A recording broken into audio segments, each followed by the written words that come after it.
Good day. I'm Kalangi Dorina Florendo from Pasay City. I work at OTS or Office for Transportation Security as a SSO or Screening Security Officer, Intelligent 1 at Ninoy Aquino International Airport Terminal 1. Thank you. Good day. I'm Kalangi Dorina Florendo from Pasay City. I work at OTS or Office for Transportation Security as an Intelligent Agent 1. I'm assigned at Airport Terminal 1 as SSO or Screening Security Officer. My major learning about the principle of management are very important because they provide a guide to correct decision making and proper use of resources.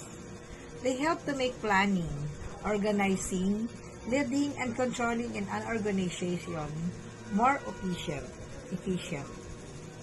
As a result, performance becomes more consistent, teamwork is better, and the company goals are more easily achieved.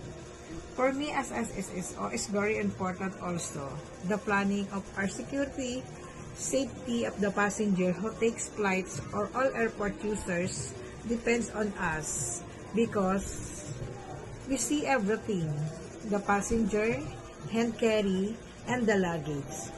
We have baggage inspection where confiscated like dangerous goods, flammable gas, and the hand carry.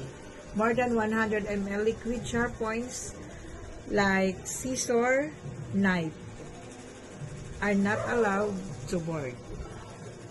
At bilang isang security screening officer, lagi kang matikas, may kakayanan, malakas ang loob sa pagharap sa tao at lahat ng mga pasahero.